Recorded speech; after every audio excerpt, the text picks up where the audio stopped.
Entonces váyanse al Salmo 90. Vamos a tener nuestro estudio de fin de año.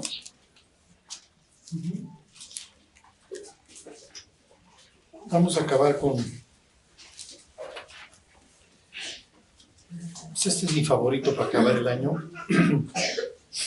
Y lo bueno pues, es que se les olvida, ¿no? Hay salmos que tratan el tema de la sabiduría. Piensen en 49, que habla de las riquezas, cómo es el hombre que no entiende semejante a las bestias que perecen, el hombre que está en honra. El 73, que los que vieron la del domingo, como en ese caso Asaf pierde todo el rumbo, toda la dirección, la brújula. Si lo vieron, Asaf recupera la sabiduría entrando al santuario, ¿se acuerdan? Hasta que entrando al santuario comprendí el fin de ellos. O sea, se da cuenta de que el mundo no es el sitio agradable que él está codiciándose. Y bueno, pues vamos a ver el 90 para ver La idea es que nos vayamos meditando, ¿sí? Acuérdense que esta es una época en donde pues bajan algunas actividades, muchos de plano descansan, etcétera. La próxima semana lo más es que no haya tráfico, etcétera, y se presta para pensar, ¿sí? Yo no sé si les pasa que recuerdan dónde estaban por estas fechas el año pasado. Y piensa uno en qué sucedió en el año, si fue bueno o no. Y a veces entra nostalgia. ¿Qué si logramos, qué dejamos de hacer, qué fallamos, qué cosas malas sucedieron? ¿Se acuerdan? La literatura de la sabiduría para los israelitas tiene mucho que ver con ciertos temas como principalmente cómo navegar la vida, cómo vivirla. Ese es el interés, ¿ok? Porque si bien la literatura de la sabiduría tiene que ver mucho con la creación, piensen la cantidad de veces que se hace referencia a que Dios creó las cosas en los libros de la sabiduría, como son Proverbios y Job. O sea, se hace ¿cómo les diré? Se hace una meditación acerca de la creación, pero el sabio se da cuenta que la creación está dañada, ¿sí? Y entonces hay que apreciar lo que Dios nos va enseñando para movernos en este sitio que si bien Dios ordenó, el pecado lo ha desordenado, ¿sí? No solamente el pecado, sino también los seres que están en contra de Dios. Bueno, viene el autor, así arranca el Salmo. El título sería oración, ¿sí? Moisés le va a hacer varias peticiones a Dios, bastante importantes, y es muy importante que las hagamos, ¿ok?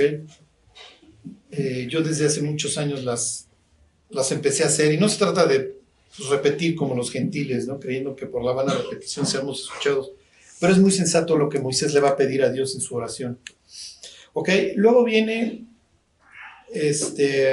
una descripción del autor, que lo llama varón de Dios. Es, yo creo que, pues el título o el apodo que cualquier persona que se convierte, pues aspiraría a tener, que nos identifiquen como, sí, es el cristiano, sí, es el varón de Dios, sí, es el que le teme a Dios, etc. Bueno, los que vieron la del domingo, en el Salmo 73, el autor Asaf, en ese caso, arranca con una de sus conclusiones: Dios es bueno para con Israel. Después de meditar en todo lo que consideró a Dios como tacaño, como pichicato, va a llegar a la conclusión de que meditando no es cierto, que Dios es bueno para con Israel, para con su pueblo, para con los limpios de corazón. Y después va a arrancar su historia de cómo es que él llega a esta conclusión. Bueno, Moisés también arranca con una de sus conclusiones, ¿ok? Acuérdense que hay veces en la poesía que arrancas con el final y luego explicas. Este sería uno de esos casos también. Bueno, ¿cómo arranca Moisés? Señor, tú nos has sido refugio de generación en generación. Moisés va a partir de la base de que Dios lo ha cuidado a él y a su pueblo. Está hablando en plural, ¿ok? La palabra Moisés quiere decir extraído, ¿se acuerdan? ¿Por qué? Porque lo extrajeron de las aguas. Entonces Moisés puede entender que su vida tiene un propósito que, si bien, ¿cómo les diré? Él estaba destinado a morir como cualquier otro varón israelita, algo milagroso sucedió. Lo meten en un arca, igual que a otro protagonista de la Biblia que supera el caos, que sería Noé, ¿ok? Noé y Moisés comparten esta idea de morir en el abismo, morir en el caos del mar, ¿ok? Uno, obviamente en la apertura de las fuentes de arriba y de abajo, el otro en el Nilo, un sitio que adoran los egipcios y que consideran sagrado, pero un sitio bastante idóneo para matar al pueblo de Dios, ¿ok? Y entonces milagrosamente lo rescatan y a su mamá, a Jocabet, le dan un propósito en la vida. Ten al niño y cuídamelo y yo te lo pagaré, ¿ok? Que son palabras bastante fuertes. ¿Se acuerdan? Yo les he platicado cuando nació mi hijo, como mi mujer se aventó el parto a valor mexicano, mi hijo nació despierto. Y entonces me lo pusieron todavía con el cordón umbilical colgando y todo lleno de sebo en las manos. Y entonces, yo le pregunté al pediatra que si veía, porque cuando me lo pusieron en las manos, yo le dije, Alberto, y entonces empezó a buscarme con los ojos. Y entonces le pregunté al pediatra, oye, ¿ve? Y entonces me dijo, ve como 1 metro y ve borroso, pero sí te escucha bien y la única voz que reconoce es la tuya. Y entonces yo me le quedé viendo como diciendo, ¿estás consciente de lo que me estás diciendo? La única voz que él reconoce es la mía. Ajá. Y él se me quedó viendo como, sí, y entonces me explicó, lo que pasa es que a tu mujer la oye por dentro, entonces no conoce su voz. Ajá, la oye con eco por dentro, pero cada vez que, desde que él tiene oído y tú te sentabas junto a tu mujer a hablar, como eres la persona que más contacto tiene, eres la única voz que reconoce. Uh-huh. Piensen en Jocabet cuando le dicen, ten al niño, cuídamelo y yo te lo pagaré. Ajá. Te estoy devolviendo la vida de tu hijo con un propósito, ¿ok? Y si se acuerdan, Moisés, y eso no lo dice el libro del Éxodo, lo dice Esteban antes de que lo apedreen, Moisés cree, por la razón que ustedes gusten y manden, tal vez por su historia y por su nombre, que él va a ser el caudillo que lidere a los israelitas. Y entonces sale a ver al pueblo y entonces ve que un egipcio maltrata a un israelita y va y lo mata. Entonces en su cerebro mi vida tiene un propósito, ¿ok? Eventualmente lo sorprenden, ¿se acuerda? Del homicidio y entonces tiene que huir y entonces su vida pues parece que va a carecer de cualquier sentido. ¿Por qué? Porque vive una especie de exilio como Jacob, ¿se acuerdan? Y lejos de que su mujer Séfora se integre a su vida, al igual que Jacob se integra a la vida del suegro, ¿se acuerdan? Lo cual rompía con cualquier convencionalismo social, así no se manejaba. La mujer abandonaba el hogar para incorporarse con el clan del marido y adorar al Dios del marido, al que fuera, ¿ok? Entonces lo que dice Ruth, tu pueblo será mi pueblo y tu Dios será mi Dios, o sea, voy a romper contigo. Y obviamente cuando se casa con vos, pues confirma esta idea de que Dios, el Dios que tú adoras, pues, es el que yo voy a adorar y el que van a adorar mis hijos y mis descendientes, hasta que eventualmente del vientre de Ruth nace el Mesías, ¿ok? ¿Sí se entiende? Entonces hay toda esta idea de propósito y finalmente, bueno, pues ni modo, vivo este exilio, vivo con mi suegro y la Biblia aclara en el Éxodo que Moisés está pastoreando las ovejas ¿de quién? Del suegro. Entonces no tiene nada, es igual que Jacob, ¿ok? Ya mi vida carece de sentido.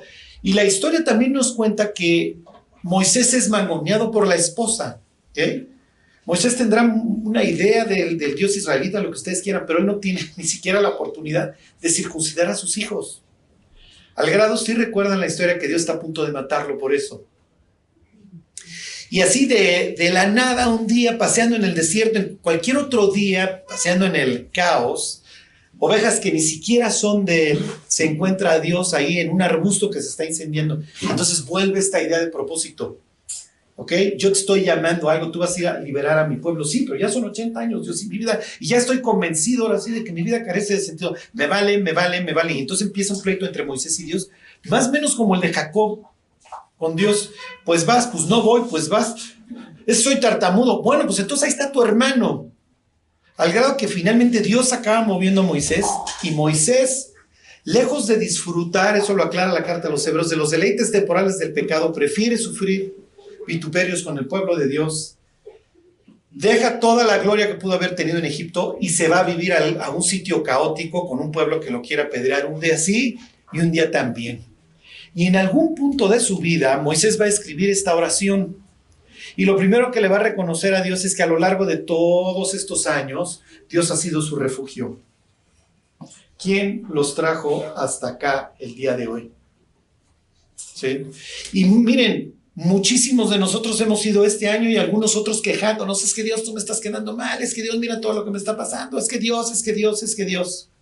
Y al final de cuentas, Dios nos lleva a todas estas pausas en nuestra vida en donde dice, tranquilízate y fíjate, yo he sido tu refugio todo este tiempo.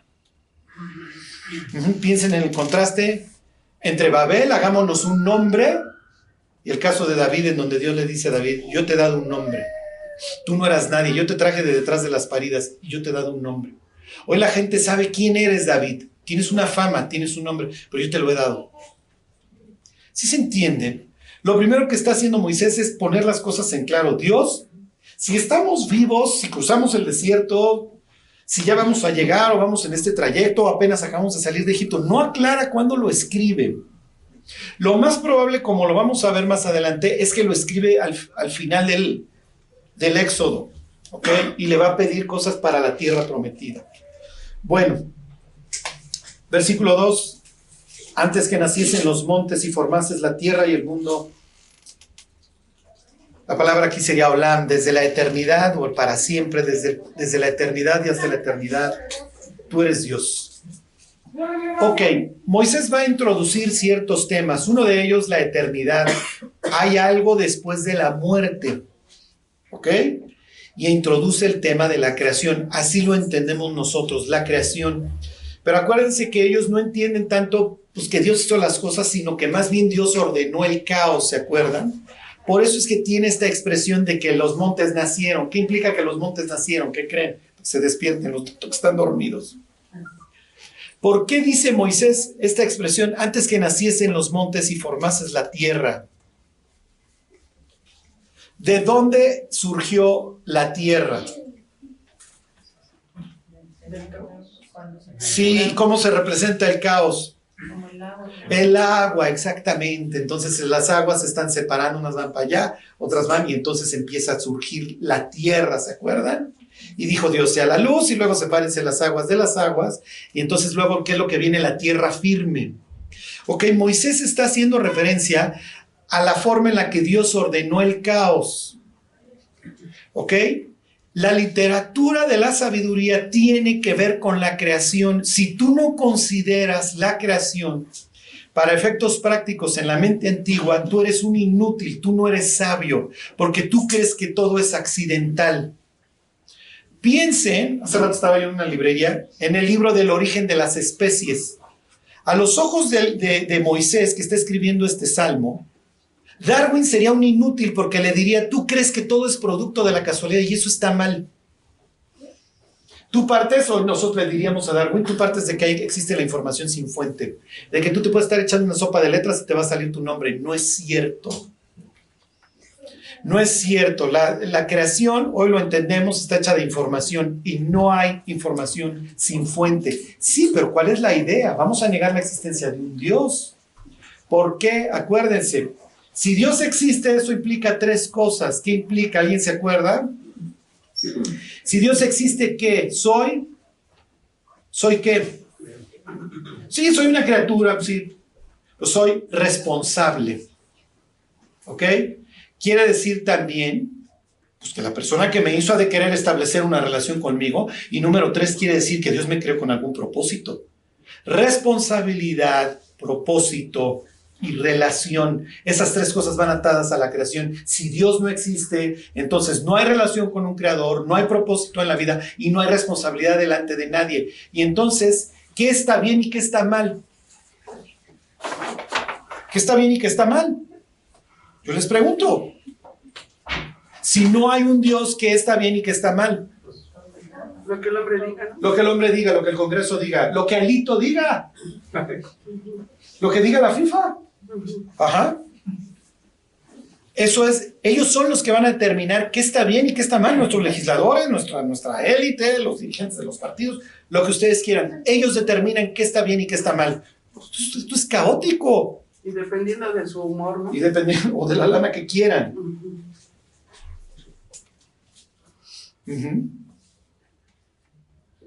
Entonces, tú has sido nuestro refugio, de generación en generación te lo vamos a reconocer. Número 2, tú has estado ahí siempre. Antes de que nacieran los montes, antes de que ordenaras el mugrero, tú ya existías. Pero ahora me permites entender ciertas cosas de ti a través de la creación. Es exactamente lo mismo que dice Pablo en Romanos capítulo 1. Las cosas invisibles de Dios, su eterno poder y divinidad, se hacen claramente visibles. ¿Desde cuándo? Desde la creación, ¿se acuerdan? Siendo entendido por medio de las cosas hechas, de modo que no tienen excusa. Claro, hasta que llegó Darwin y dijo, no es cierto.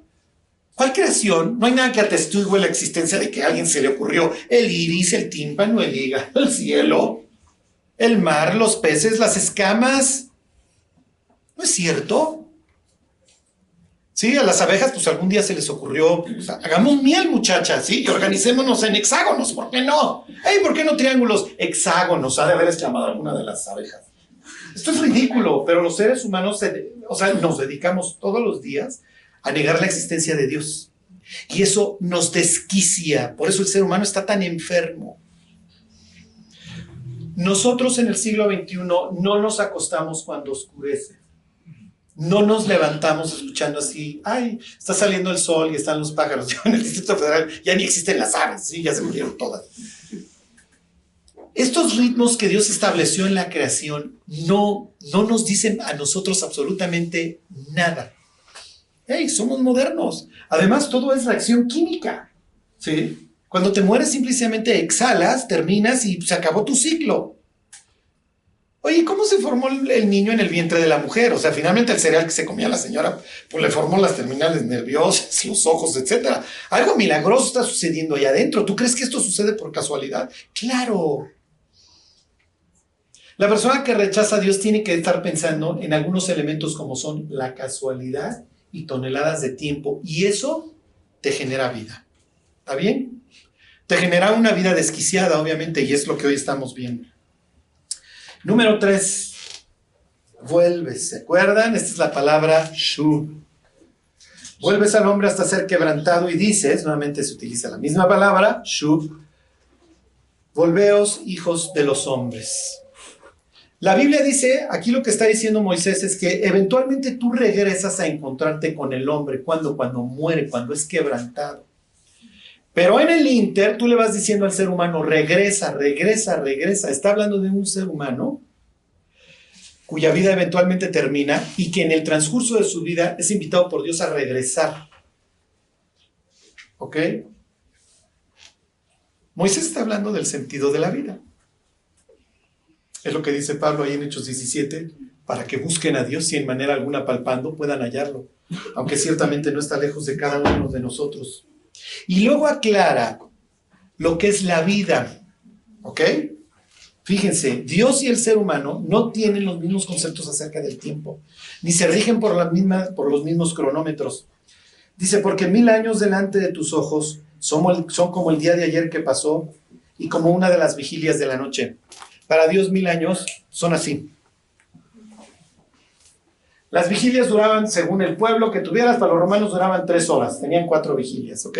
Así se dividían los veladores entre 4 vigilias. ¿Qué está implicando? Cuando nosotros nos quejamos de la injusticia y decimos, Dios, ¿por qué no lo matas? ¿Por qué está el secuestrador vivo? ¿Por qué está el traficante de órganos vivo? ¿Por qué lo dejaste que viviera 80 años? Para Dios es, mira, cuando me volteé a hacer un sándwich y regrese, ese tipo para mí ya está en el infierno. Para mí en cuestión de segundos, para mí en un abrir y cerrar de ojos, ese cuate se fue al infierno y ahí permanecerá, ahora sí, para siempre. Pero lo mismo aplica para tu vida, es lo que está entendiendo Moisés. Tu vida es así. ¿Qué vas a hacer con ella? Y conforme Moisés va pensando en su oración, se le va a ocurrir algo que pedirle a Dios con relación al tiempo. Ahorita lo vemos y ahí es donde me voy a querer detener. Versículo 5. Moisés va a continuar hablando de lo que es la vida del ser humano. Los arrebatas como con torrente de aguas, son como sueño. Como la hierba que crece en la mañana florece y crece, a la tarde es cortada y se seca. ¿Ok? Esto es, desde un punto de vista bíblico, lo que es la vida. Porque ¿qué es vuestra vida? ¿Se acuerdan? Ciertamente es niebla que se aparece por un poco de tiempo y luego desaparece. La Biblia compara la vida con esta hierba que crece en la mañana y en la tarde ya está seca. La Biblia compara la vida con el rocío de la mañana. Lo ves en el pasto en la mañana. Pero cuando pases a las 11 ya no va a estar ahí. Piensen en todas aquellas personas que han estado cercanas a ustedes y que ya no están, que ya murieron. Como dice la Biblia, su lugar no lo conocerá más. Ya, tan, se acabó. ¿Y qué fue de su vida? ¿Dónde está? ¿Se fue al infierno? ¿Se fue al cielo? Si se fue al cielo, ¿va a recibir recompensas? Si se fue al infierno, ¿cuánta condenación va a recibir? ¿Cuánta luz recibió durante su vida? ¿Cuánto rechazó a Dios? Oye, Charlie, ¿esto tiene que ver? Es lo que va a decir a continuación Moisés. Porque con tu furor somos consumidos y con tu ira somos turbados. La palabra aquí consumido literalmente implica que se acabó. Con tu furor terminamos. ¿Por qué? ¿Por qué habla la Biblia del furor de Dios o de la ira de Dios? ¿Por qué? ¿Tiene que ver con la paciencia? No, porque nos conoce. Imagínense un Dios que estuviera satisfecho con el mundo en el que vivimos. O sea, ¿qué clase de Dios desquiciado sería en aquel en el que creemos? Oye, Dios, ¿estás de acuerdo cómo va el mundo? Muchachos, van súper bien. Ya tienen teléfono celular, tienen Instagram, tienen microondas. Muchachos, y el día de mañana todos van a andar en drones. Y si Elon Musk le sigue echando ganas, hasta el cielo se van a topar. Versículo 8. Pusiste nuestras maldades delante de ti, nuestros hierros a la luz de tu rostro. Les pregunto, ¿pudiera Dios bendecir a México? ¿Pudiera Dios bendecir a Estados Unidos? Si Dios bendijera hoy, vamos a pensar, piensen en Holanda, vamos ya, recios, piensen en Suiza. Si Dios bendijera a estas naciones, ¿qué diría acerca de la mente de Dios? ¿Sí me explico? ¿De qué clase de Dios estaríamos hablando? Les voy a leer, se los voy a leer la palabra hierros ahí, pues no era. Se los voy a leer, fíjese, de la Reina Valera actualizada. Dice: has puesto nuestras maldades delante de ti, nuestros secretos están ante la luz de tu rostro. Esa es la palabra original. Nuestros secretos. Los seres humanos podemos ir por la vida diciendo, no, yo no soy tan malo. Y cuando te mueras, ¿dónde te vas a ir? Pues al cielo. ¿Por qué? Soy bueno. ¿En serio? ¿Y tus secretos? Todo lo que alguna vez has dicho, hecho, pensado, todos esos secretos que te avergonzaría que la gente supiera, todos están delante de los ojos de Dios. Todo está ahí enfrente. Eventualmente, Juan no tenía que escribir el libro de Apocalipsis para decir que eventualmente el ser humano iba a ser juzgado. Pero por si había cualquier duda, Juan en el capítulo 20, ¿se acuerdan ya terminando? Sale con estas palabras: y vi a los muertos, grandes y pequeños de pie ante Dios, ¿se acuerdan? Y los libros fueron abiertos. La biografía de cada ser humano va a ser revisada. Y como dice Pablo, entonces los secretos del hombre van a ser juzgados, en el cual Dios juzgará los secretos de los hombres, dice Pablo, conforme a mi evangelio. O sea, no vamos a ser juzgados como a nosotros nos gustaría, ¿están de acuerdo? No, vamos a ser juzgados de acuerdo al criterio de Dios. Le sigo, porque todos nuestros días declinan a causa de tu ira, acabamos nuestros años como un pensamiento. La muerte es efectivamente consecuencia del pecado, es lo que está diciendo en otras palabras Moisés: todos nuestros días declinan a causa de tu ira. Tarde o temprano el ser humano tiene una cita con Dios. Y puede ser para entrar en su presencia y en su gloria, o puede ser para ser excluido de su presencia. Piensen en las personas que van a ir al infierno. Bueno, más bien, que van a ser condenados para toda la eternidad. Hoy están en el infierno. Los van a sacar y van a ver a Dios. Van a estar como quisiéramos estar todos, pero va a ser muy breve. Van a estar de pie.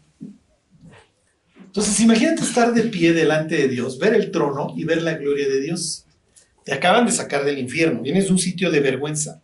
Vienes de un sitio espantoso de desesperación, de tinieblas, de sed, de lo peor, y te encuentras con la persona que te creó.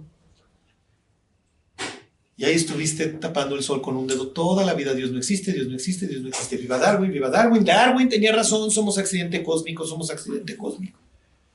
Pero ya no hay a dónde esconderse. Ahí estás delante de Dios. Dios quiere decirte que tú eres injusto. ¿Está bien? Vamos a revisar tu vida. Y que se abra la biografía y todos los secretos. Por eso dice la Escritura que toda boca se cerrará. Porque ¿qué le va a alegar el ser humano después de que hayan pasado toda su vida ahí en una pantalla? Y Dios le diga, la grabadora, sí, y la cámara fueron tus oídos y tus ojos. Tú mismo trajiste tu propia evidencia. Tú fuiste grabando toda tu vida.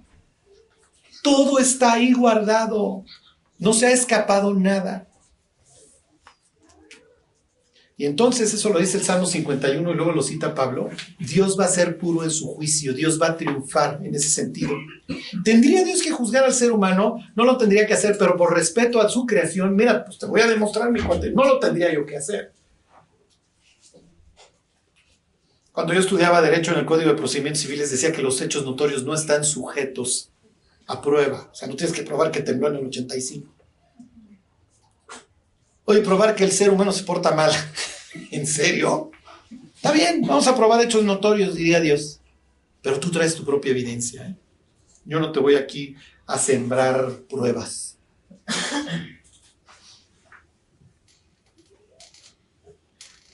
Se los vuelvo a leer: porque todos nuestros días declinan a causa de tu ira, acabamos nuestros años como un pensamiento.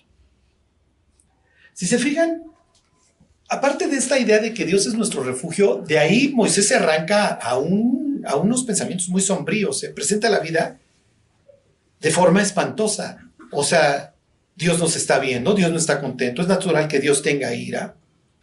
Es natural que Dios esté insatisfecho con la forma en la que el ser humano se conduce. Se vuelve a encontrar cuando le dice al ser humano triturado, te haces polvo. Se la cantó a Adán. El día que comas de ese árbol, vas a conocer el mal. Y vas a regresar al polvo, porque polvo eres. Y vas a regresar al polvo. Ok, versículo 10. Los días de nuestra edad son 70 años, y si los más robustos son 80 años. Con todo, su fortaleza es molestia y trabajo, porque pronto pasan y volamos. ¿Qué nos vamos a llevar? ¿Alguien hoy está afanado con su trabajo? Y con esto yo no les quiero decir que sean flojos, para nada. Pero sí les quiero decir que todo lo que logremos en esta vida, nada nos llevamos, excepto lo que hayamos hecho para Cristo. Si nosotros trabajamos para la gloria de Dios, nos lo vamos a llevar. Si nosotros no trabajamos para la gloria de Dios, No nos lo vamos a llevar. Y lo digo en los dos sentidos. Soy flojo. Estoy dando un mal testimonio. Eso diría la literatura de la sabiduría. Dios, entre otras cosas, crea los animales, día 6, y entre ellas crea la hormiga, ¿se acuerdan? Y que le dice Salomón, vea la hormiga, no está capataz, mi cuate, pero ahí está chambeando y ahorrando en el verano. Y estos 70 u 80 años que vayas a vivir, vívelos con sabiduría. Ahorita va a entrar al tema. Que la vida es sombría, la vida es espantosa, tarde o temprano regresamos al polvo. Dios no está conforme con nuestros hechos. Entonces, ¿qué hacemos? Se está dirigiendo obviamente no solo al pueblo de Dios, sino también a las personas que lo escucharan. ¿Ok? Está hablando del ser humano a veces en general. Versículo 11. ¿Quién conoce el poder de tu ira y tu indignación según que debe ser temido? Ok. Ya llegamos al tema central para navegar la vida. Ok. El ser humano no quiere reconocer a un creador. Y entonces pregunta a Moisés, oye, pues sí es cierto, la humanidad no entiende que te deberían de temer, pues tú hiciste todas las cosas. Y prefieren antes tapar el sol con un dedo y decir que somos producto de la casualidad y que venimos del chango, antes que reconocer que somos criaturas con un propósito y responsables delante del Creador. Creador que obviamente quiere establecer una relación con su criatura. Cuando se habla del temor de Dios, ¿de qué se está hablando? ¿Qué es el temor a Dios? No. ¿Qué es el temor a Dios? Sí, no está mal lo que dijo Henry, pero sí salte, por favor. Pero quédate, Henry. El hombre sabio, y entonces aquí es donde empieza este tema. Bueno, aunque él ya viene meditando, es aquel que teme a Dios. ¿Ok? Versículo 12. Enséñanos de tal modo a contar nuestros días que traigamos al corazón sabiduría. De eso se trata la literatura de la sabiduría, de cómo navegar la vida. Me enfrento al hecho de que Dios es eterno, yo soy temporal. Dios es perfecto, yo estoy hecho pedazos. Pero hay una forma, mi vida con todo va a ser molestia y trabajo. Si bien me va, voy a cumplir los 80. ¿Okay? Ya hoy en día les tiramos a los 90 y si naciste en Okinawa tal vez llegues hasta los 100, pero te vas a morir. ¿Qué voy a hacer con esos años? Porque a la luz de lo que Dios piensa, son importantes. Al grado que le debería preguntar a Dios, ¿qué hago? ¿Cómo me conduzco? Ayúdame de tal forma a contar los días que me vayan a quedar 60, 70, 80 años para que los viva con sabiduría, porque entiendo que vuelves con el hombre, te lo vuelves a encontrar cuando es quebrantado. Tú y yo, Dios, nos vamos a volver a encontrar. Y me vas a pedir cuentas de mi conducta. ¿Qué hice? ¿Qué hice con la vida que me diste, con ese lapso? La vida, ¿se acuerdan? Es un periodo, es un lapso que Dios le da al ser humano para que se arrepienta. Si en el Inter fue bombero, arquitecto, albañil, le tiene sin cuidado a Dios hasta cierto punto. Porque esas profesiones o lo que haya tenido que hacer a la mano tiene relevancia para Dios si lo hizo para su gloria. Si lo hizo pensando que esta era una forma de ordenar el caos, ¿se acuerdan? Porque el trabajo, así lo manifiesta el libro de los Proverbios, es bueno y tienen el contraste entre la mano diligente que señorea y el flojo, que siempre está debajo, ¿sí se entiende? Mira el perezoso, pasé por su casa, ya estaban todas las plantas crecidas, no cuida de su qué, de su heredad. Se la dio Dios para que la cuidara y no la cuida, es insensato. Porque Dios ordenó el caos al principio, nacieron los montes, formó la tierra, y así tú tienes que ordenar tu casa. Así el sacerdote tiene que ordenar el templo, así se construye. ¿Sí se acuerdan? A ver, vamos a ver algunos ejemplos. Váyanse a Job 28.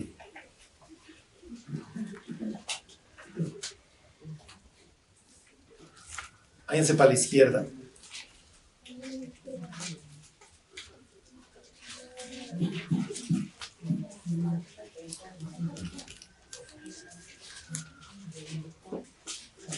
Está hablando Job, ¿se acuerdan? Tiene su discusión con sus 3 amigos tontitos, que dicen grandes verdades, pero son total y perfectamente imprudentes e inoportunos. Y la sabiduría dice que el espíritu prudente es el hombre entendido. Y entonces Pablo, que sí es sabio, dice: lloren con los que lloran y gócense con los que se gozan. No vayan a regañarlos como estos 3 que van a regañar, y no bajan a Job de un terrible pecador cuando no es cierto. La historia comienza diciendo que Job es un hombre ejemplar y así lo considera Dios. Entonces no lo bajan de putrefacto, borracho, y Job diciendo: pues es que no lo era. Pero los pasos del hombre están en las manos de Dios. Hay cosas que salen de nuestro control. Ok, versículo 28:1, ahí está. Ciertamente la plata tiene sus veneros. ¿Alguien sabe qué es esto? ¿De dónde sale la plata? Sí, donde sale el agua. Es un venerito donde sale el agua. Exactamente. Y entonces los otros cuando leen que, bueno, pues ahí les sigo. Se los voy a leer porque sabía que iban a caer en la trampa, ¿ok? Se trata de que entiendan la Biblia, ¿no? Ay, hoy no entendí nada, Dios. Pues espero que eventualmente sí entienda yo algo, ¿ok? Y cuando no sepan, pregunten. Se los voy a leer de la Nueva Versión Internacional. Hay minas de donde se saca la plata y crisoles donde se refina el oro. La de las Américas dice: ciertamente hay una mina para la plata y un lugar donde se refina el oro. Ciertamente la plata tiene su mina. ¿Qué quiere decir la mina? Pues de donde se extrae. ¿Ok? Versículo 2. El hierro se saca del polvo y de la piedra se funde el cobre. Y luego empieza a hablar de estos avances tecnológicos de la humanidad. La humanidad le entendió esto de los hierros. Versículo 3. A las tinieblas ponen término, examinan todo a la perfección, las piedras que hay en oscuridad y en sombra de muerte. O sea, el ser humano ya le entendió a lo de la excavada. Abren minas lejos de lo habitado, en lugares olvidados donde el pie no pasa, son suspendidos y balanceados lejos de los demás hombres. Entonces la mina está lejísima, ahí está en Zacatecas, donde ustedes quieran. ¿Sí? Lo que está diciendo, si lo leyera un minero hoy que busca litio, les diría: tiene razón. A veces sabemos dónde hay litio, pero no hay ni siquiera carretera para irlo a extraer. Está lejos de donde están las personas. Ok, de la tierra nace el pan y debajo de ella está como convertida en fuego. Ok, esta es su forma de ver la vida. Y sí es cierto, de la tierra nace el pan. Lugar hay cuyas piedras son zafiro y sus polvos de oro. Senda que nunca la conoció ave, ni ojo de buitre la vio, nunca la pisaron animales fieros, ni león pasó por ella. En el pedernal puso su mano y trastornó de raíz los montes. De los peñascos cortó ríos y sus ojos vieron todo lo preciado. Detuvo los ríos en su nacimiento y hizo salir a luz la escondida. Está hablando de todas estas excavaciones, todo lo que hace el ser humano para meterse ahí. ¿Ok? Todo lo que logra sacar, pero algo que no logra encontrar el ser humano, ¿qué es? Exactamente. Y Job diría: no, mis cuates, si nosotros nos jactábamos de hacer armas, vasijas, ustedes tienen el iPhone, ustedes tienen la computadora, han logrado transformar cantidad de cosas, pero siguen negando que son una criatura y se van al infierno y viven sus 80 años a lo bruto, viendo a ver si ya me pusieron like en la foto. Están desquiciados. Entonces hace toda esta explicación: no, mira todo lo que hacemos, tornamos, ni siquiera pasan las aves, todo esto está lejísimos, ya nos metimos, los bajamos en cuerdas a los mineros para que extraigan cosas, pero algo que jamás hemos podido encontrar es la sabiduría a pesar de cualquier adelanto tecnológico. Versículo 12. Mas ¿dónde se halla la sabiduría? ¿Dónde está el lugar de su inteligencia? Perdón, de la inteligencia. Y luego aclara, y tiene razón. No conoce su valor el hombre, ni se halla en la tierra de los vivientes. El abismo dice: no está en mí. Y el mar dijo: ni conmigo. No se dará por oro, ni su precio será a peso de plata. Y así se va a seguir hasta que eventualmente llegue al versículo 28, para que les sirva de memotecnia. Y entonces Job aclara, ¿ok? He aquí, el temor del Señor es la sabiduría, y el apartarse del mal, la inteligencia. Ok, cuando Moisés ve lo sombrío de la vida y que se pasa como sueño, que es como hierba, que tiene 70, 80 años para vivir, cuando llega a esta conclusión es: Dios, tú has sido nuestro refugio, y si lo has sido, seguramente es con una idea. Por favor, enséñanos cuál. Dime qué es lo que quieres que haga, para qué vivo. Cuando vean a las gentes el 31 comerse las uvas, todos van a estar pidiendo pues, sus 12 deseos. Yo no les voy a decir que no compartan la práctica pagana, échense 24 uvas si quieren, tráguenselas. Lo importante es que piden. Lo importante es que quieren. ¿Y para qué? ¿Y cuánto les va a durar? Porque de entrada les digo, todo lo que tenemos ya lo perdimos. Es cuestión de tiempo. Pero si te llevas tu servicio. Si te llevas tu fidelidad. Si te llevas tu rato de oración. Oh, sí, todas esas oraciones, toda esa intercesión. Te llevas el impacto, la influencia, todo lo que hiciste por otros. Por favor, no se vayan a dejar de hablar entre familiares. O sea, porque luego nos entra esto de no ser sabios y entonces no le hablo al de al lado. Ya no dejo de influir. Dejo de entender para qué existo. No existimos simplemente para convertir el oxígeno en dióxido de carbono y luego volvernos fertilizante cuando nos muramos. La vida sigue después de esta. ¿Ok? Como dice don Moisés, vuelves al hombre hasta ser quebrantada. Está hablando en forma poética. Lo que está diciendo, te lo vas a volver a encontrar. Regresas con él y te lo vuelves a encontrar cuando muere. Cuando se quiebra. Ok. Váyanse tantito a la derecha, le vamos a seguir en los libros de la sabiduría. Váyanse a Proverbios, capítulo 3.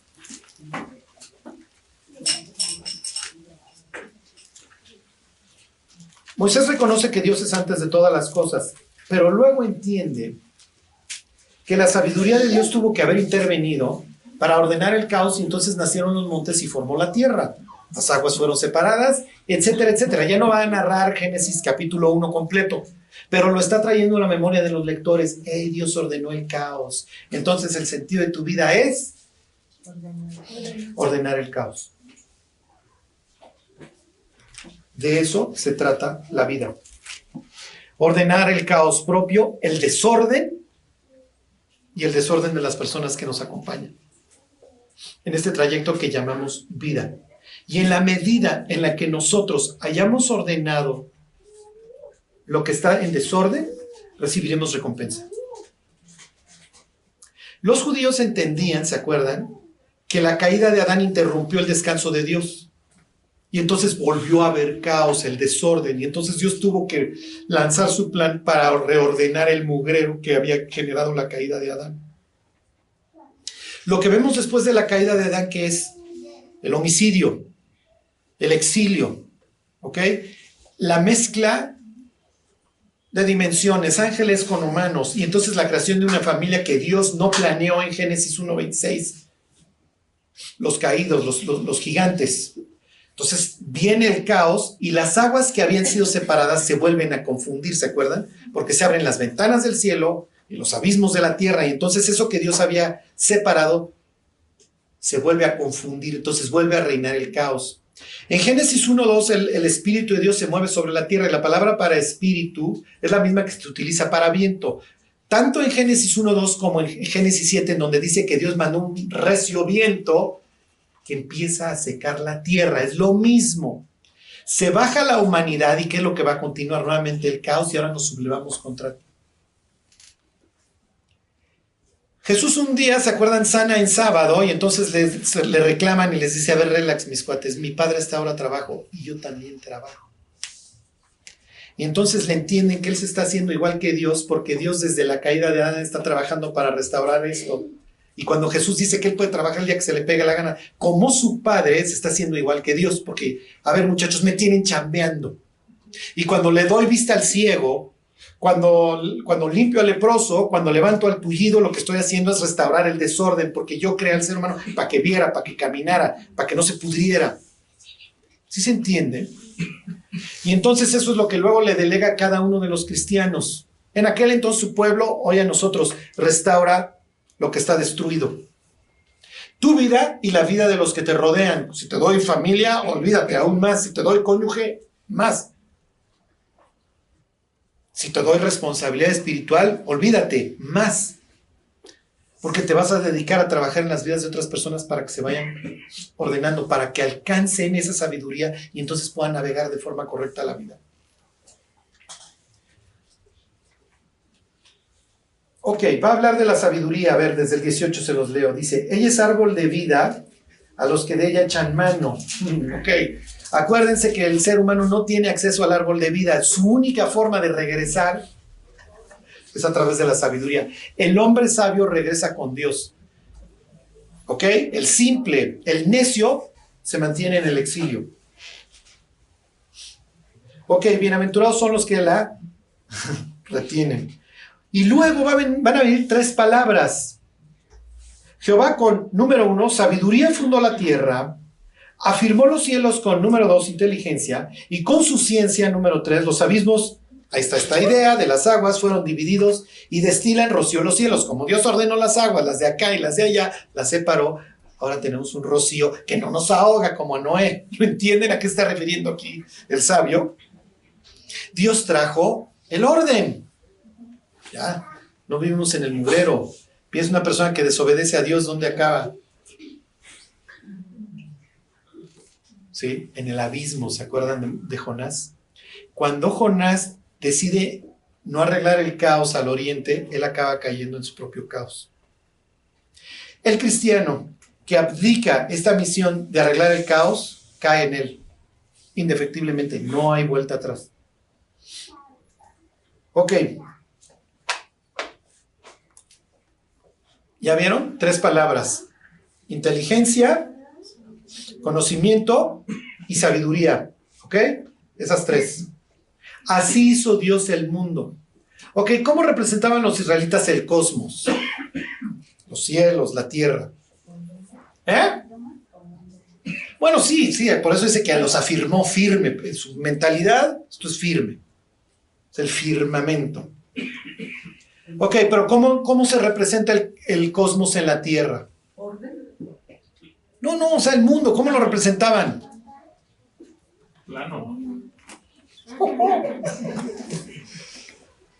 ¿Cómo representan el mundo, el cosmos?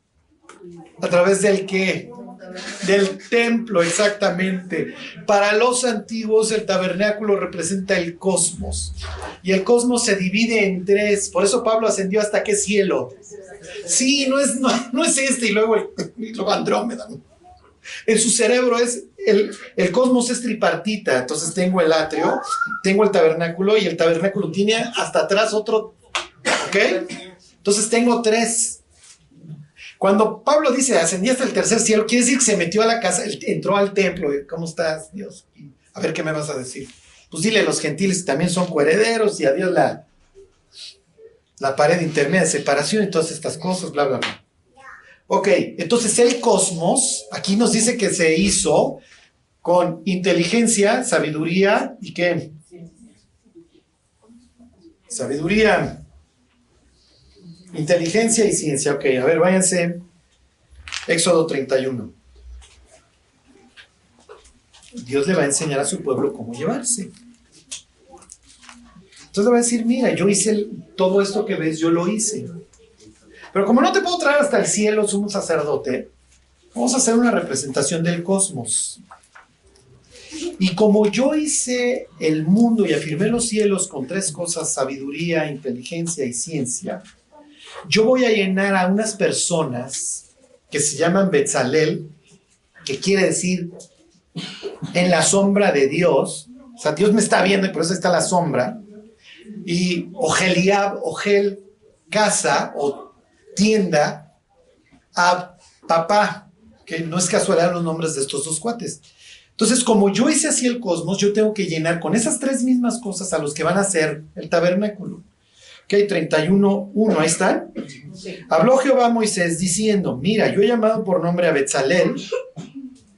B es en, Tzel, sombra, el Dios en la sombra de Dios. Okay. Entonces piensen así, estoy debajo de las alas del Altísimo. Okay. Hijo de Uri, hijo de Ur, de la tribu de Judá, y lo he llenado de espíritu de Dios. ¿En qué? Sabiduría, inteligencia y ciencia. Las 3 mismas palabras están en el español y están exactamente igual en el hebreo. Ok, entonces Dios hizo el cosmos con sabiduría, inteligencia y conocimiento. ¿Ok? Betzalel y su ayudante Oholiab van a hacer el cosmos, el tabernáculo, con esas tres cosas. ¿Cómo vamos a vivir nuestra vida nosotros? Exactamente igual. Exactamente igual. Váyanse a Proverbios 24. Ok, tú tienes de dos. Puede ser impío o puede ser sabio. Se los leo desde el versículo 1. Dice: no tengas envidia de los hombres malos, piensen en Asaf, los que escucharon la del domingo, ni desees estar con ellos, porque su corazón piensa en robar, e iniquidad hablan sus labios. Entonces esto es desorden, lo que no es mío lo apropio. Entonces, ¿qué hago, Dios? Si ya no voy a robar, piensen en nuestros funcionarios, entonces, ¿qué hago? Versículo 3. Con sabiduría se edificará la casa, y con prudencia se afirmará, y con ciencia se llenarán las cámaras. La palabra prudencia aquí es la misma que se utiliza en los otros dos pasajes que leímos para inteligencia, es lo mismo. Tiene las mismas tres palabras: sabiduría, inteligencia y ciencia. ¿Cómo hago mi casa? ¿Cómo construyo mi casa? Con estas tres cosas. Tú tienes que ser sabio. Bueno, Charlie, entonces, pues sí, ¿dónde la plata tiene sus minas? ¿El oro dónde se refina? ¿Dónde encuentro la sabiduría? Exacto. Vas a tener que pasar todos los días tiempo aquí. Porque la otra opción es desquiciarte con el mundo. Por eso tienes el contraste. El impío no desees estar con él. Al contrario, si tú quieres construir algo que dure, vas a tener que tener sabiduría, prudencia, diagonal, inteligencia y conocimiento. Y por eso tienen libros dedicados en la Biblia a eso, al conocimiento. La palabra sería gnosis en el griego. Y la repite Primera de Pedro. Crezcan en el conocimiento, crezcan en el conocimiento, crezcan en el conocimiento de Dios. Porque si estas cosas están en vosotros y abundan, no van a caer. Hay que saber, ¿sí? Dios no va a usar algo que no esté en nuestro cráneo, ¿eh? No nos va a transmitir la Biblia ahí por Bluetooth. Va a haber que leerla, va a haber que memorizar. Vamos a tener que ser prudentes y nos vamos a tener que conducir con sabiduría. La otra opción es ser necios. Para el próximo año lo que les deseo es que sean sabios, que sepan navegar la vida. Acuérdense que recibimos en nuestra vida dos clases de problemas: los que Dios permite y los que nosotros generamos. El sabio se ahorra los segundos. Habrá cosas como en el caso de Job, van más allá de nuestras manos. Pero hay cosas que nosotros efectivamente generamos porque carecemos de sabiduría. Ok, ¿dónde más vamos a encontrar la sabiduría? El abismo dice, ni vengan a buscar acá, muchachos. El mar dice, tampoco conmigo. Fíjense la asociación que está haciendo Job. No está en las minas. ¿Dónde está la sabiduría? Si yo quiero ser más sabio, ¿qué hago? Sí, efectivamente, pues, aumento mi conocimiento de Dios a través de la Biblia. Pablo dice, yo le estoy rogando a Dios para que ustedes crezcan en todo conocimiento espiritual. Así le dice a los colosenses. A los efesios les dice, yo oro para que ustedes crezcan en conocimiento, en discernimiento. Ok. ¿Pero dónde más van a encontrar sabiduría?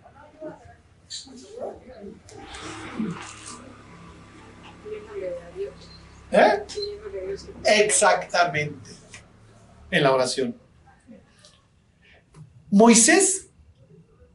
Ok, pues Dios, tú nos diste la ley, nos estás haciendo un pueblo sabio, esa es la idea. Nosotros tenemos una ley superior a la del resto de los pueblos, nosotros somos tu especial tesoro. Entendemos que pues, ahí vamos a encontrar muchos tesoros. Más adelante David hace referencia a la creación, ¿se acuerdan? Y al orden. Los cielos cuentan la gloria de Dios y el firmamento anuncia la obra de sus manos. Un día declara a otro ¿qué? Sabiduría. Y entonces el sol sale ahí como novio de la jupa, del tálamo, y entonces recorre su... ¡Wow! Sí, el sol va a salir mañana, lo entiende David. Y luego asocia esta idea del orden que Dios estableció en el cosmos con el orden que le deja a su pueblo a través de la Biblia. Los reyes tenían que mantener el orden. Y para eso tenían sus constituciones y sus leyes. David tiene la propia. ¿Ok? Tiene su ley. ¿Se acuerdan? Deuteronomio les ordena en el capítulo 17 que copien la ley, porque tú eres el depositario de la sabiduría y tú eres mi guía. Te comparo con un pastor y entonces tú tienes que guiar a tu pueblo. Y en tu pueblo no puede haber desorden. Hombre, mujer.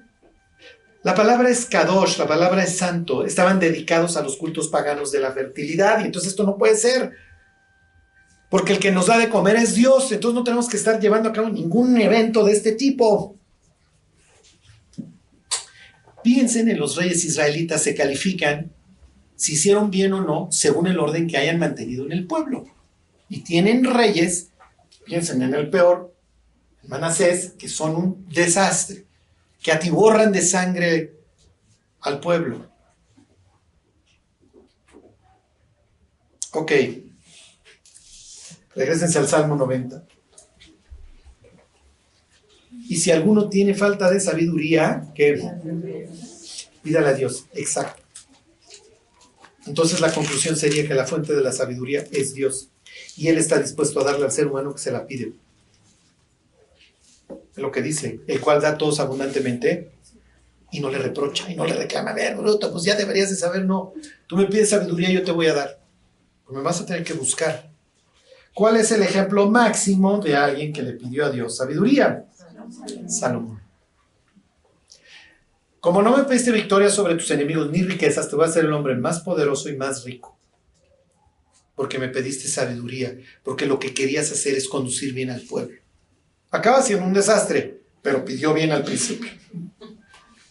Ok.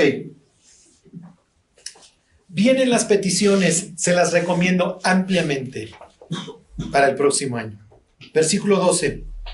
Enséñanos de tal modo a contar nuestros días que traigamos al corazón sabiduría, que valgan la pena. Día 1, día 2, día 3, día 4. Versículo 13. Vuelve esta idea de regresa. Moisés, después de su meditación al principio, toda sombría, ve a un Dios distante, siempre ha estado ahí.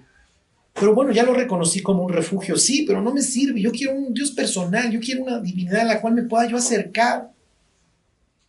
Y entonces vienen sus peticiones. Vuélvete, oh Jehová, ¿hasta cuándo? Y aplácate para con tus siervos. ¿Se acuerdan? A los israelitas no les fue bien en el desierto. No les fue bien en Egipto. Y entonces viene esta petición de Dios. Ya deja de estarnos atizando, por favor. Ya bájale. Ya no podemos. Es una gran petición, ¿están de acuerdo? Y yo creo que todos en algún punto de nuestra vida se la hemos hecho a Dios. Dios, ya entendí. Ayúdame que ya aterrizar este avión que ha estado en la pura turbulencia ya, y que no sea un aterrizaje forzoso. A veces nos comportamos como si nuestras pruebas hasta cierto punto fueran a ser para siempre y como si nos resignáramos a dejar de pedirle a Dios que nos ayudara. No es lo que está haciendo Moisés, ¿eh? O sea, le está reclamando. Aplácate para con tus siervos. ¿Hasta cuándo? Yo creo que los ángeles decían, este tipo nomás no tartamudea cuando se está quejando, ¿no? Todas las otras veces está tartamudo. Pero cuando se queja con Dios, bueno, no le para la boca al cuate, ¿no? Versículo 14. De mañana sácianos de tu misericordia y cantaremos y nos alegraremos todos nuestros días. Alégranos conforme a los días que nos afligiste y los años en que vimos el mal. ¿Les late esta oración? ¿Está mal pedirle, Charlie? No. ¿Ya estará de Dios? Si Jesús le pidió al Padre que pasara de sus manos la copa, o sea, parece que no le vamos a estar pidiendo nosotros cosas a Dios. Oye, Dios, todos esos malos ratos, por favor, que ya pasen. Alégranos conforme a los días en que nos afligiste y los años en que vimos el mal. Versículo 16, aparezca en tus siervos tu obra y tu gloria sobre sus hijos. La literatura poética tiene frases que se llaman sinónimas, algunas antitéticas y otras que resumen una idea. En este caso tienen sinónimo, está repitiendo la misma idea. Se los vuelvo a leer. Aparezca en tus siervos tu obra. Ok, entendemos, lo que tú quieres es que la gente vea que Dios ha obrado en ti para bien, que te ha dado su favor. Pero por si cabía alguna duda, Moisés aclara en su tono poético y entonces repite la misma idea. Esto es típico en el libro de Job, en toda la literatura de la sabiduría. Aparezca en tus siervos tu obra y tu gloria sobre sus hijos. Da lo mismo. Pero qué increíble que la gente pueda ver la gloria de Dios en nuestras vidas. Mira cómo su Dios lo ha tratado bien. Ha cambiado, es dueño de sí mismo, hace bien las cosas. Tiene un buen matrimonio, es prudente, es sabio, sabe cuándo pelearse y cuándo callarse. Sabe escoger sus batallas. No se va a lo bruto, no lo vas a ver en el periférico agarrándose a trancazos. No lo vas a ver borracho, es dueño de sí mismo. Es un hombre sabio. Versículo 17, sea la luz de Jehová sobre nuestro Dios sobre nosotros. ¿Qué implica que la luz de Dios esté sobre nosotros? Exacto, que nos está viendo. Cuando el sacerdote bendecía al pueblo, una de las cosas que decía es que Jehová resplandezca sobre ti, ¿se acuerdan? Jehová haga resplandecer sobre ti su rostro. ¿Por qué? Porque si no estás como Cristo en la cruz, al que le está dando la espalda, literalmente se le da la espalda para querernos a nosotros. ¿Se acuerdan que Jesús muere a la espalda del lugar santísimo? Muere viendo la pared occidental del templo. Ok, sea la luz de Jehová nuestro Dios sobre nosotros y la obra de nuestras manos confirma sobre nosotros. Sí, la obra de nuestras manos confirma. Yo creo que es lo que todos queremos cuando entramos a trabajar. Cuando no sabemos qué hacer, Dios, confírmame. Lo que hago, por favor, ponle un sello de autenticidad. Dime que voy bien. Y si no, enséñame el camino por el que debo andar. Bueno, termina nuestro 2022. Yo creo que para descanso de muchos, ¿no? Decían que lo mejor del 2020 iba a ser que iba a terminar. Pero yo creo que estuvo igual de intenso. Me consta que muchos de ustedes tuvieron muchos logros, muchos ratos amargos. Es parte de la vida. La idea, como lo leímos hoy, es que entendamos que nuestra vida es así. El primer muerto sobre la tierra se llamaba vanidad, ¿se acuerdan? Hebel, eso quiere decir Abel, efímero, vano, pasajero. Pero eventualmente los que estamos hoy aquí, todos los que conocemos a Dios, nos reencontraremos. Y nos reencontraremos en un lugar en donde pues vamos a pasar a dar cuentas. ¿Qué hicimos con nuestra vida? Y me acuerdo un día platicando con Roberto, con mi pastor, me decía, el día del tribunal de Cristo va a ser un día que para muchos va a ser de muchas lágrimas horribles, pero para muchos va a ser de mucho gozo y nos vamos a gozar con las personas. Entonces vivimos para ese día en el que veamos subir las escaleras y presentarse delante del Creador a cada uno de nosotros.